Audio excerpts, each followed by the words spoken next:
بسم اللہ الرحمن الرحیم۔ ملفوظات حضرت مسیح موعود 22 اکتوبر 1903۔ ایک یورپین صاحب حضرت میاں معراج الدین صاحب عمر اور حضرت حکیم نور محمد صاحب کے ہمراہ لاہور سے عصر کے وقت قادیان پہنچے، جہاں احباب نے بڑے اتفاق سے ان کا استقبال کیا۔ نماز مغرب میں وہ جماعت کے ساتھ شامل ہوئے۔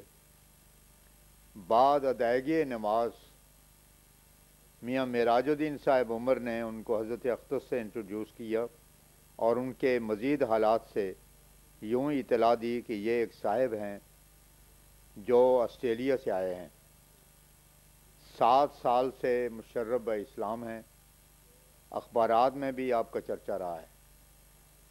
آسٹریلیا سے یہ لندن گئے اور وہاں سفیر روم سے انہوں نے ارادہ ظاہر کیا کہ اسلامی علوم سے واقفیت حاصل کرنا چاہتا ہوں۔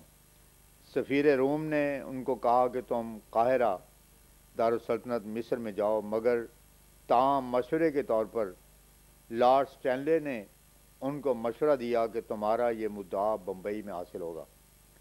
یہ وہاں پھرتے ہوئے کلکتہ آئے، راستے میں ایک رویا دیکھی اور اس جگہ سے لاہور آئے جہاں انہوں نے حضور کا تذکرہ سنا۔ اب زیارت کے لیے یہاں حاضر ہوئے ہیں۔ وہ گفتگو جو نومسلم صاحب اور حضرت اقدس مسیح موعود علیہ الصلوۃ والسلام کے درمیان ہوئی، وہ سنیے۔ مشرب اسلام ہو کر ان کا نام محمد عبدالحق رکھا گیا تھا۔ گفتگو جو محمد عبدالحق صاحب اور حضرت اقدس کے مابین ہوئی، اس کے ترجمان خواجہ کمال الدین صاحب BA پلیڈر تھے۔ محمد عبدالحق صاحب نے عرض کی، میں جہاں کہیں پھرتا رہا ہوں، میرا واسطہ ایسے مسلمانوں سے رہا ہے جو یا تو خود انگریزی جانتے تھے اور بالمشافہ مجھ سے گفتگو کرتے تھے، اور یا بذریعہ ترجمان کے ہم اپنے مطالب کا اظہار کرتے تھے۔ میں نے ایک حد تک لوگوں کے خیالات سے فائدہ اٹھایا اور بیرونی دنیا میں جو اہل اسلام ہیں ان کے کیا حالات اور خیالات ہیں اس کے تعارف کی آرزو رہی۔ روحانی طور سے جو میل جول ایک کو دوسرے سے ہو سکتا ہے اس کے لیے زبان دانی کی ضرورت نہیں ہے، اور اس روحانی تعلق سے ایک انسان ایک دوسرے سے جلد مستفید ہو سکتا ہے۔ حضرت مسیح موعود علیہ السلام ہمارے مذہب اسلام کے طریق کے موافق روحانی طریق صرف دعا اور توجہ ہے، لیکن اس سے فائدہ اٹھانے کے لیے وقت چاہیے، کیونکہ جب تک ایک دوسرے کے تعلقات گاڑے نہ ہوں اور دلی محبت کا رشتہ قائم نہ ہو جائے تب تک اس کا اثر محسوس نہیں ہوتا۔ ہدایت کا طریق یہی دعا اور توجہ ہے۔ ظاہری قیل و قال اور لفظوں سے کچھ حاصل نہیں ہوتا۔ محمد عبدالحق صاحب، میری فطرت اس قسم کے واقع ہوئی ہے کہ روحانی اتحاد کو پسند کرتی ہے۔ میں اسی کا پیاسا ہوں اور چاہتا ہوں کہ اسے بھر جاؤں۔ جس وقت سے میں قادیان میں داخل ہوا ہوں میں دیکھتا ہوں کہ میرا دل تسلی پا گیا ہے، اور اب تک جس سے میری ملاقات ہوئی ہے مجھے ایسا معلوم ہوتا ہے کہ اس سے میرا دیرینہ تعارف ہے۔ حضرت اقدس مسیح موعود علیہ السلام، خدا تعالیٰ کا قانون قدرت ہے کہ ہر ایک روح ایک قالب کو چاہتی ہے۔ جب وہ قالب تیار ہوتا ہے تو اس میں نفخ روح خود بخود ہو جاتا ہے۔ آپ کے لیے یہ ضروری امر ہے کہ جو حقیقت خدا تعالیٰ نے مجھ پر کھولی ہے اسے آہستہ آہستہ آگاہی پالے میں۔ عام اہل اسلام میں جس قدر عقائد اشاعت پائے ہوئے ہیں ان میں بہت سی غلطیاں ہیں، اور یہ غلطیاں ان میں عیسائیوں کے میل جول سے آئی ہیں، لیکن اب خدا تعالیٰ چاہتا ہے کہ اسلام کا پاک اور منور چہرہ دنیا کو دکھلاوے۔ روحانی ترقی کے لیے عقیدے کی صفائی ضروری ہے۔ جس قدر عقیدہ صاف ہوگا اسی قدر ترقی ہوگی۔ دعا اور توجہ کی ضرورت اس امر میں اس لیے ہوتی ہے کہ بعض لوگ غفلت کی وجہ سے محجوب ہوتے ہیں اور بعض کو تعصب کی وجہ سے حجاب حائل ہوتا ہے۔ یہ حجاب دور نہیں ہوتے، بس اس لیے توجہ اور دعا کی ضرورت ہے۔ اور کہ یہ حجاب دور ہوں۔ بس اس لیے توجہ اور دعا کی ضرورت ہوتی ہے کہ یہ حجاب دور ہوں۔ جب سے یہ سلسلہ نبوت کا قائم ہے تب سے یہ اسی طرح چلا آتا ہے کہ ظاہری قیل و قال اس میں کچھ نہیں براتی، ہمیشہ توجہ اور دعا سے لوگ مستفیض ہوتے ہیں۔ دیکھو، ایک زمانہ وہ تھا کہ حضرت صلی اللہ علیہ وسلم تنے تنہا تھے، مگر لوگ حقیقی تقوی کی طرف کھینچے چلے آتے تھے۔ حالانکہ اب اس وقت لاکھوں مولوی اور واعظ موجود ہیں، لیکن چونکہ دیانت نہیں، وہ روحانیت نہیں، اس لیے وہ اثر اندازی بھی ان کے اندر نہیں ہے۔ انسان کے اندر جو زہریلا مواد ہوتا ہے وہ ظاہری قیل و قال سے دور نہیں ہوتا۔ اس کے لیے صحبت صالحین اور ان کی توجہ کی ضرورت ہوتی ہے۔ اس لیے فیض یافتہ ہونے کے لیے ان کی ہم رنگ ہونا اور جو عقائد صحیحہ خدا نے ان کو سمجھائے ہیں ان کو سمجھ لینا بہت ضروری ہے۔ جب آپ کو اس بات کا علم ہو جاوے گا کہ فلاں عقائد ہیں جس میں عام اہل اسلام کا اور ہمارے اختلاف ہے، تو پھر آپ کی طاقت اثر اندازی بڑھ جاوے گی اور آپ اس روحانیت سے مستفید ہوں گے جس کی تلاش میں آپ ہیں۔ محمد عبدالحق صاحب، مجھے ہمیشہ اس امر کی تلاش رہی ہے کہ روحانی اتحاد اور انس کسی سے حاصل ہو، اور اس لیے میں جہاں کہیں پھرتا رہا ہوں ہمیشہ قدرتی نظاروں سے بطور تفاعل سبق حاصل کرتا رہا ہوں۔ اسی طرح آج میں دیکھتا ہوں کہ میرا آنا اور نئے چاند کا پیدا ہونا، اس دن شعبان کا چاند نظر آیا تھا، ایک ساتھ ہے۔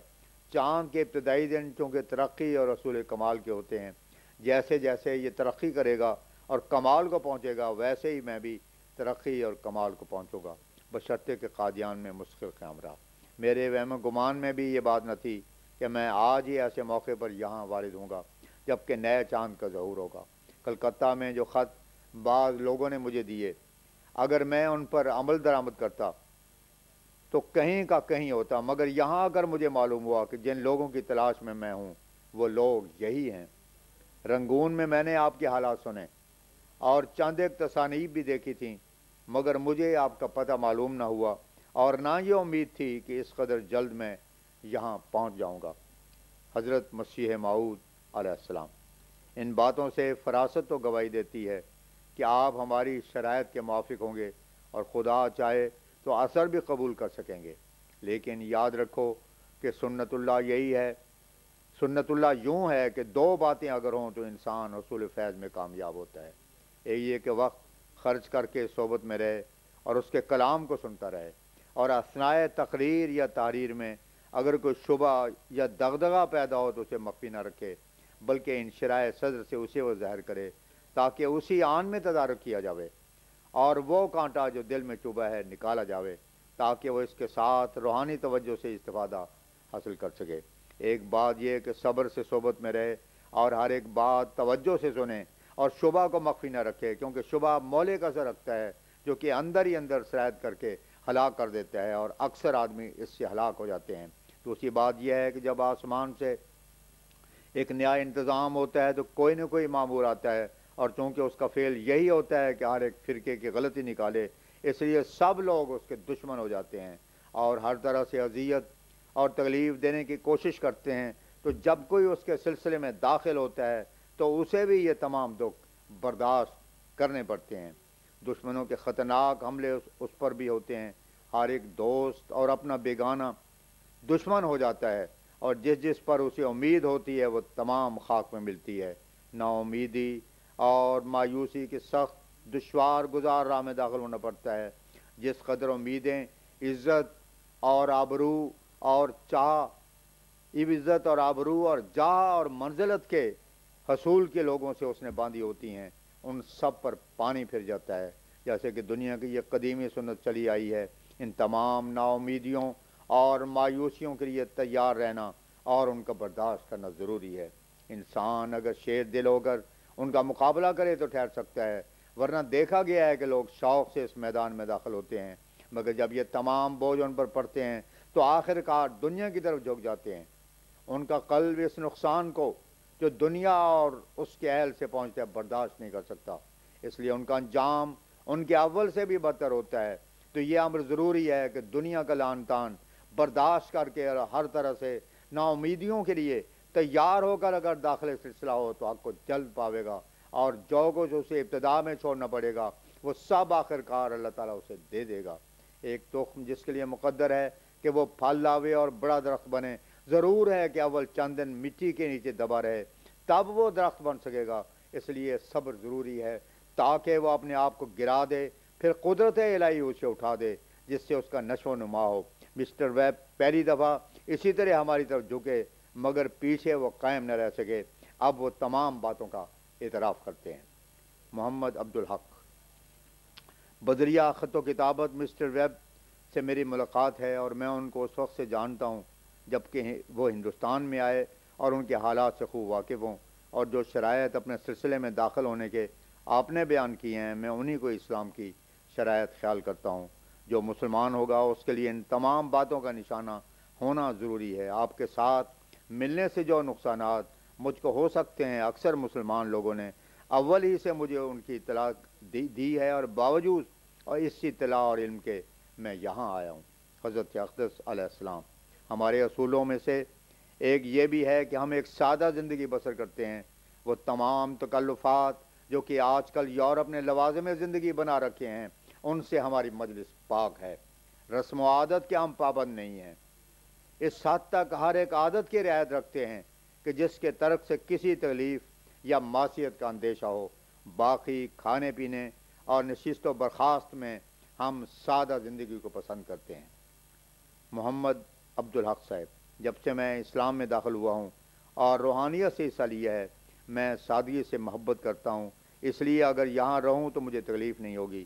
دنیا میں میں نے جس قدر صبر کیا ہے اس سے مجھے تجربہ ہوا ہے کہ سادہ زندگی والا اور گوشہ نشین انسان بہت آرام سے زندگی بسر کرتا ہے۔ 23 اکتوبر 1903۔ محمد عبدالحق صاحب کی طرف سے میاں معراج الدین صاحب عمر نے بیان کیا کہ آج یہ صاحب حضرت حکیم مولانا نور الدین صاحب سے قرآن کریم کے کچھ معانی سنتے رہے ہیں، اور ان کو سن کر ان کی یہ رائے قرار پائی ہے کہ اس قسم کے ترجمے کی بڑی ضرورت ہے۔ اکثر لوگوں نے دوسرے ترجموں سے دھوکہ کھایا ہے اور ان کی خواہش ہے کہ حضور کی طرف سے ایک ترجمہ شائع ہو۔ حضرت مسیح موعود علیہ السلام۔ میرا خود بھی یہ ارادہ ہے کہ ایک ترجمہ قرآن شریف کا ہمارے سلسلے کی طرف سے نکلے۔ محمد عبدالحق صاحب۔ اس کی ضرورت یورپین لوگوں میں مجھ سے زیادہ کوئی اور محسوس نہیں کر سکتا۔ سب آدمی میری طرح متلاشی حق ہیں اور حق کو بہت جد و جہد سے دریافت کرنے کے بعد پھر ان غلط ترجموں کے ذریعے سے ضلالت کی طرف جانا پڑتا ہے۔ حضرت مسیح موعود علیہ السلام۔ صرف قرآن کا ترجمہ اصل میں مفید نہیں جب تک اس کے ساتھ تفسیر نہ ہو۔ مثلا غیر المغضوب علیہم ولا الضالین کی نسبت کسی کو کیا سمجھ آ سکتا ہے کہ اس سے مراد یہود و نصارہ ہیں جب تک کہ کھول کر نہ بتلایا جاوے؟ اور پھر یہ دعا مسلمانوں کو کیوں سکھلائی گئی؟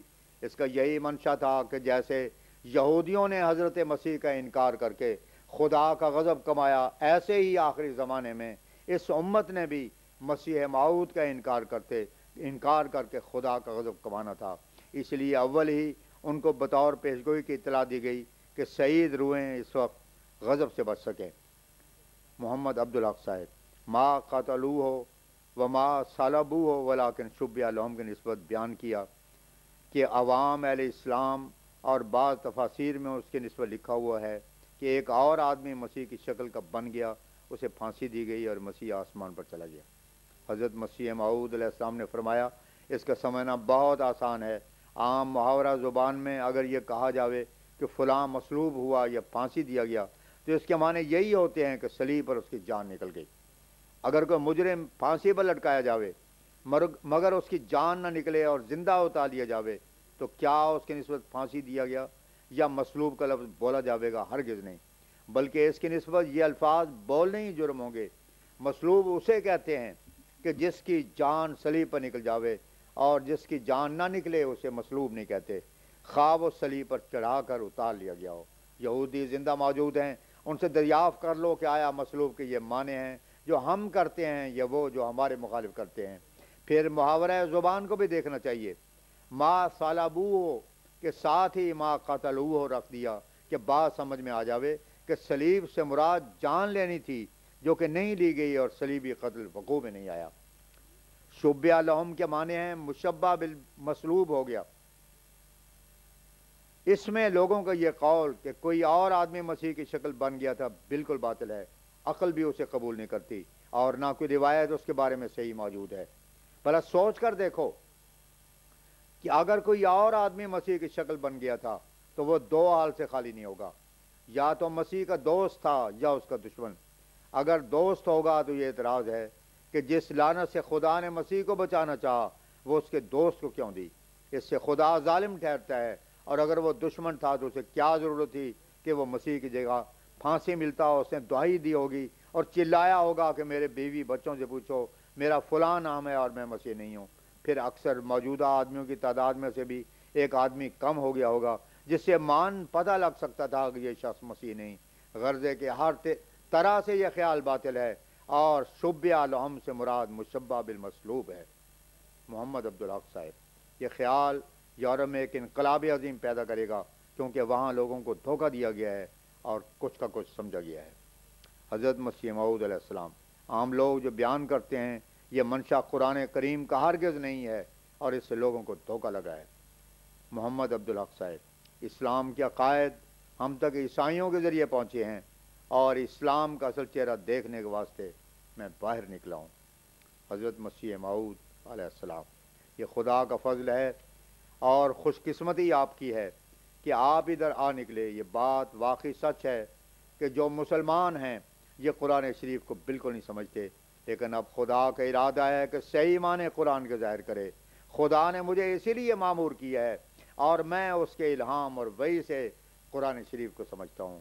قرآن شریف کی ایسی تعلیم ہے کہ اس پر کوئی اعتراض نہیں آ سکتا، اور معقولات سے ایسی پر ہے کہ ایک فلاسفر کو بھی اعتراض کا موقع نہیں ملتا، مگر ان مسلمانوں نے قرآن کریم کو چھوڑ دیا ہے اور اپنی طرف سے ایسی ایسی باتیں بنا کر قرآن شریف کی طرح منسوب کرتے ہیں جسے قدم قدم پر اعتراض وارد ہوتا ہے، اور ایسے دعوی اپنی طرف سے کرتے ہیں کہ جن کا ذکر قرآن شریف میں نہیں ہے، اور وہ سراسر اس کے خلاف ہیں۔ مثلا اب یہی واقعہ صلیب کا دیکھو کہ اس میں کس قدر افتراء سے کام لیا گیا ہے اور قرآن کریم کی مخالفت کی گئی ہے، اور یہ بات عقل کے بھی خلاف ہے اور قرآن کے بھی برخلاف ہے۔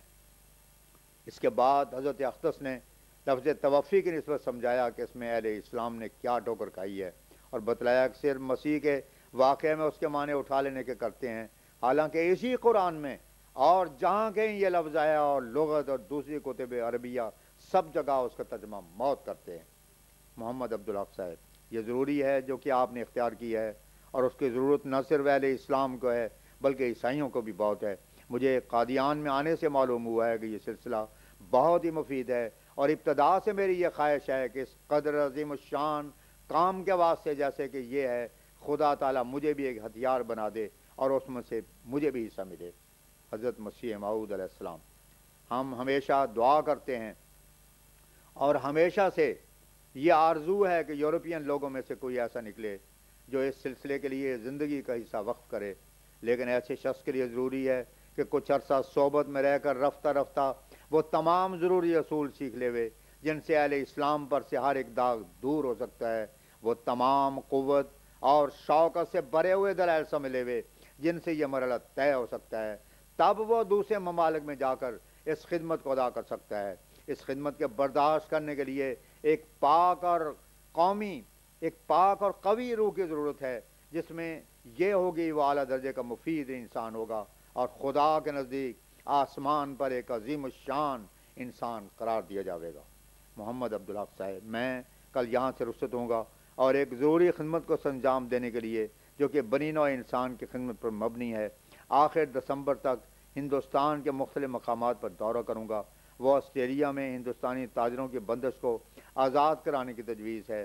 اس دورے کے بعد پھر میں دیکھوں گا کہ میں کون سی راہ اختیار کروں۔ حضرت مسیح موعود علیہ السلام، قرآن شریف کی تفسیر تو اپنے وقت پر ہوگی، لیکن اگر خدا آپ کے دل میں ڈالے اور آپ یہاں آ کر رہے ہیں تو قرآن شریف کے حصے کی تفسیر سر دست کر دی جاوے، جس پر ہر ایک غیر مذہب نے کم فہمی سے اعتراض کیے ہیں۔ یہ اہل اسلام نے ان کے سمجھنے میں غلطی کھائی ہے۔ اول اس کی فہرست تیار کر لی جاوے گی، اور وہ بہت بڑی نہ ہوگی، کیونکہ ایک ہی اعتراض کو ہر ایک فرقے نے بار بار تکرار سے بیان کیا ہے۔ اس لیے وقتاً فوقتاً اگر اس کی حقیقت آپ کے ذہن نشین کر دی جاوے تو اس حصے کی تفسیر ہو جاوے اور اس کے ذریعہ سے یورپ میں ہر ایک اعتراض کا جواب دیا جا سکے، اور اس طرح سے جو دھوکہ اہل یورپ کو لگا ہے وہ نکل جاوے گا۔